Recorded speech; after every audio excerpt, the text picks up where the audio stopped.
ಇದಕ್ಕೆ ಸಂಬಂಧಪಟ್ಟಂಗೆ ಒಂದು ವರದಿ ನೋಡೋಣ ಆರಂಭದಲ್ಲಿ.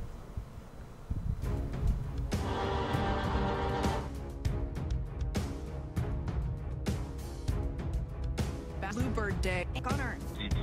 That so there to at this will have about a 5 from the spacecraft up be of the water onto our recovery this afternoon. That craft space and is now and miles drawn other than other. ರೋಚಕ ರಣರೋಚಕ ಇಡೀ ಭೂಮಂಡಲವೇ ಒಂದು ಕ್ಷಣ ನಿಬ್ಬೆರಗಾಗುವ ಕ್ಷಣ. ವಿಜ್ಞಾನ ಕ್ಷೇತ್ರವೇ ಹೆಮ್ಮೆ ಪಡುವಂತ ಗಳಿಗೆ ಇಡೀ ಪ್ರಪಂಚವೇ ಉಸಿರು ಬಿಗಿ ಹಿಡಿದು ಕಾಯುತ್ತಿತ್ತು. ಏನಾಗುತ್ತೋ ಏನೋ ಎಂಬ ಭಯ ಆವರಿಸಿತ್ತು. ಎದೆ ಬಡಿತ ಕ್ಷಣ ಕ್ಷಣಕ್ಕೂ ಏರುತ್ತಿತ್ತು. ಆದರೆ ಅದೆಲ್ಲವೂ ಮಂಜಿನಂತೆ ಕರಗಿ ಹೋಗಿದೆ. ಒಂದಲ್ಲ ಎರಡಲ್ಲ, ಬರೋಬ್ಬರಿ 9 ತಿಂಗಳ ಕಾಲ ಅಂತಾರಾಷ್ಟ್ರೀಯ ಬಾಹ್ಯಾಕಾಶ ಕೇಂದ್ರದಲ್ಲಿದ್ದ ಇಬ್ಬರು ಗಗನಯಾತ್ರಿಗಳನ್ನ ಯಶಸ್ವಿಯಾಗಿ ಭೂಮಿಗೆ ಕರೆತರಲಾಗಿದೆ.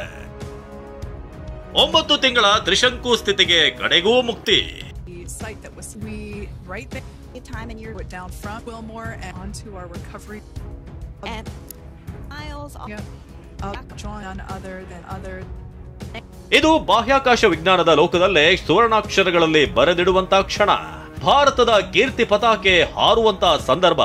ಬರೋಬ್ಬರಿ 9 ತಿಂಗಳು ಅಂದ್ರೆ 286 ದಿನಗಳ ಕಾಲ ಅಂತಾರಾಷ್ಟ್ರೀಯ ಬಾಹ್ಯಾಕಾಶ ಕೇಂದ್ರದಲ್ಲಿ ಸಿಲುಕಿಕೊಂಡಿದ್ದ ಭಾರತೀಯ ಮೂಲದ ಗಗನಯಾತ್ರಿ ಸುನೀತಾ ವಿಲಿಯಮ್ಸ್ ಹಾಗೂ ಬುಚ್ ವಿಲ್ಮೋರ್ ಅನ್ನ ಅತ್ಯಂತ ಸುರಕ್ಷಿತವಾಗಿ ಭೂಮಿಗೆ ಕರೆತರಲಾಗಿದೆ. ಮಂಗಳವಾರ ರಾತ್ರಿ 8:35ಕ್ಕೆ ಬಾಹ್ಯಾಕಾಶದಿಂದ ಪಯಣ ಆರಂಭ. ಭಾರತೀಯ ಕಾಲಮಾನ ನಸುಕಿನ 3:28ಕ್ಕೆ ಲ್ಯಾಂಡಿಂಗ್.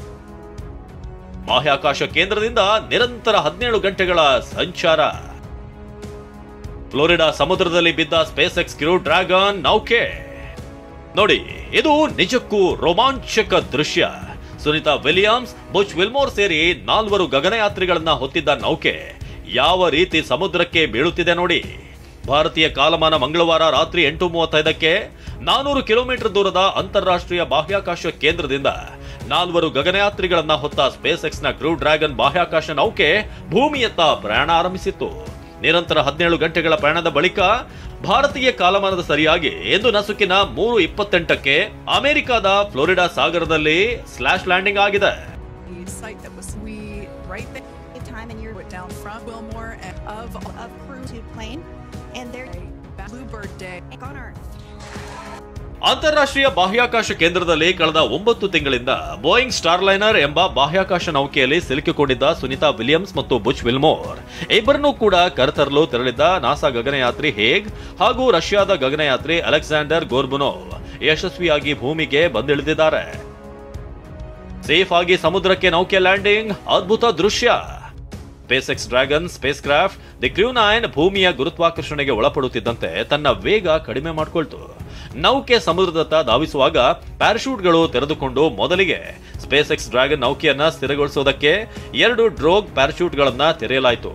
ಆ ನಂತರ ಲ್ಯಾಂಡಿಂಗ್ ಆಗಲೆಂದು ನೌಕೆಯ ವೇಗ ಮತ್ತಷ್ಟು ಕಡಿಮೆ ಮಾಡೋದಕ್ಕೆ ಮೇನ್ ಆಗಿದ್ದ 4 ಪ್ಯಾರಾಶೂಟ್ಗಳನ್ನ ತೆರೆಯಲಾಯಿತು. ಇದಾದ ಕೆಲವೇ ಕ್ಷಣಗಳಲ್ಲಿ ನೌಕೆ ಸಮುದ್ರಕ್ಕೆ ಅತ್ಯಂತ ನಯವಾಗಿ ಸುರಕ್ಷಿತವಾಗಿ ಸಮುದ್ರಕ್ಕೆ ಅಪ್ಪಳಿಸಿತು. ಸಮುದ್ರಕ್ಕೆ ಬೀಳ್ತಿದ್ದಂತೆ ಸ್ಪೇಸ್ ಎಕ್ಸ್ ಕ್ರೂಸ್ನ ಕ್ಯಾಪ್ಸ್ಯೂಲ್ ತೇಲಲು ಪ್ರಾರಂಭಿಸಿತು. 4 ಬೋಟ್ಗಳಲ್ಲಿ ಎಂಟ್ರಿ ಕೊಟ್ಟ ಅಮೆರಿಕದ ನೌಕಾಪಡೆ. ಸುನೀತಾ ವಿಲಿಯಮ್ಸ್ ಸೇರಿ 4 ಗಗನಯಾತ್ರಿಗಳಿದ್ದ ನೌಕೆಯ ಕ್ಯಾಪ್ಸೂಲ್ ಸಮುದ್ರದಲ್ಲಿ ಬಿದ್ದು ತೇಲುತ್ತಿದ್ದಂತೆ ಕೆಲವೇ ಕ್ಷಣಗಳಲ್ಲಿ 3 ಬೋಟ್ಗಳಲ್ಲಿ ಅಮೆರಿಕ ನೌಕಾಪಡೆ ಎಂಟ್ರಿ ಕೊಡ್ತು. ಇದೇ ವೇಳೆ ಈಗಾಗಲೇ ಸಿದ್ಧವಾಗಿ ನಿಂತಿದ್ದಂತ ಸ್ಪೇಸ್ ಎಕ್ಸ್ ನ ರಿಕವರಿ ಶಿಪ್ ಕೂಡ ಸ್ಥಳಕ್ಕೆ ಧಾವಿಸಿತು. ರೋಪ್ಗಳನ್ನು ಕಟ್ಟಿ ಗಗನಯಾತ್ರಿಗಳಿದ್ದ ಕ್ಯಾಪ್ಸೂಲ್ ಹಡಗಿಗೆ ಶಿಫ್ಟ್. ಕ್ಯಾಪ್ಸ್ಯೂಲ್ನಿಂದ ಹೊರಬರುತ್ತಿದ್ದಂತೆ ಕೈ ಬೀಸಿದ ಸುನೀತಾ ವಿಲಿಯಮ್ಸ್. ನಂತರ ನೌಕಾಪಡೆ ಸಿಬ್ಬಂದಿ ಹಾಗೂ ಸ್ಪೇಸ್ ಎಕ್ಸ್ ನ ರಕ್ಷಣಾ ಸಿಬ್ಬಂದಿ ಮೊದಲಿಗೆ ಗಗನಯಾತ್ರಿಗಳಿದ್ದ ಕ್ಯಾಪ್ಸೂಲ್ ನಿಯಂತ್ರಣಕ್ಕೆ ರೋಪ್ಗಳಿಂದ ಕಟ್ಟಿ ಹಡಗಿನ ಬಳಿ ಎಳೆದೊಯ್ತು. ಬಳಿಕ ಅತ್ಯಂತ ನಾಜೂಕಾಗಿ ಕ್ಯಾಪ್ಸೂಲ್ ಅನ್ನ ಹಡಗಿಗೆ ಶಿಫ್ಟ್ ಮಾಡಿದ್ರು. ಇದಾದ ಕೆಲವೇ ಹೊತ್ತಿನಲ್ಲಿ ನಟ್ಟು ಬೋಲ್ಟ್ಗಳಿಂದ ಟೈಟ್ ಆಗಿದ್ದ ಕ್ಯಾಪ್ಸೂಲ್ ನ ಡೋರ್ ಅನ್ನ ತೆಗೆಯಲಾಯಿತು. ಇದನ್ನ ಹ್ಯಾಚ್ ಓಪನ್ ಅಂತ ಕರೆಯಲಾಗುತ್ತೆ. ಮೊದಲಿಗೆ ನಾಸಾ ಗಗನಯಾತ್ರಿ ಹೇಗ್ರನ್ನ ಹೊರಗೆ ತರಲಾಯಿತು. ನಂತರ ರಷ್ಯಾದ ಗಗನಯಾತ್ರಿ ಅಲೆಕ್ಸಾಂಡರ್ ಗೋರ್ಬುನೋ ಅವರನ್ನ ಹೊರಗೆ ತರಲಾಯಿತು. ಇವರಿಬ್ರು 8 ದಿನಗಳ ಹಿಂದಷ್ಟೇ ಬಾಹ್ಯಾಕಾಶ ಕೇಂದ್ರದಲ್ಲಿ ಸಿಲುಕಿದ್ದ ಸುನೀತಾ ಹಾಗೂ ವಿಲ್ಮೋರ್ ಅವರನ್ನ ಕರೆತರಲು ಹೋಗಿದ್ದವರು. ತಕ್ಷಣ ಎದ್ದು ನಿಲ್ಲೋದಕ್ಕೆ ಆಗದೇ ಇದ್ರೂ ಕೂಡ ಇವರಿಬ್ಬರ ದೇಹ ಸ್ಥಿತಿಯಲ್ಲಿ ಅಷ್ಟಾಗಿ ಬದಲಾವಣೆ ಕಂಡು ಬಂದಂತೆ ಕಾಣಲಿಲ್ಲ.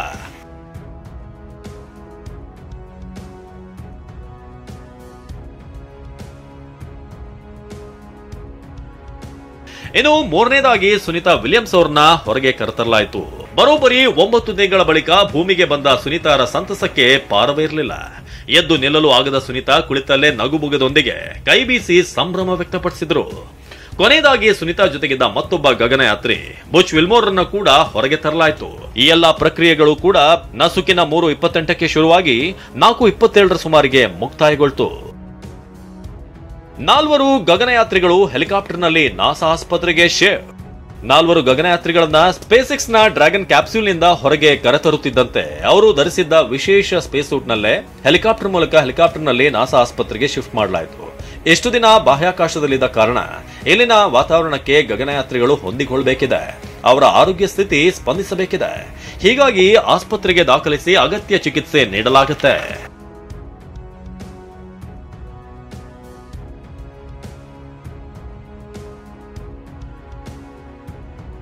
ಏನೇ ಆಗ್ಲಿ 9 ತಿಂಗಳ ಬಳಿಕ ಸುನಿತಾ ವಿಲಿಯಮ್ಸ್ ಅಂತಾರಾಷ್ಟ್ರೀಯ ಬಾಹ್ಯಾಕಾಶ ಕೇಂದ್ರದಿಂದ ಸುರಕ್ಷಿತವಾಗಿ ಭೂಮಿಗೆ ವಾಪಸ್ಸಾಗಿದ್ದಾರೆ. ಸಾವನ್ನೇ ಗೆದ್ದು ಬಂದ ದಿಟ್ಟ ಮಹಿಳೆಯಾಗಿ ಹೊರಹೊಮ್ಮಿದ್ದಾರೆ. ಸಾಧನೆ ಮಾಡುವವರಿಗೆ ಆದರ್ಶ ಮಹಿಳೆಯಾಗಿ ಹೊರಹೊಮ್ಮಿದ್ದಾರೆ. ಭಾರತದ ಕೀರ್ತಿ ಪತಾಕೆಯನ್ನ ಜಗದಗಲ ಪಸರಿಸಿದ್ದಾರೆ. Bureau report, TV9.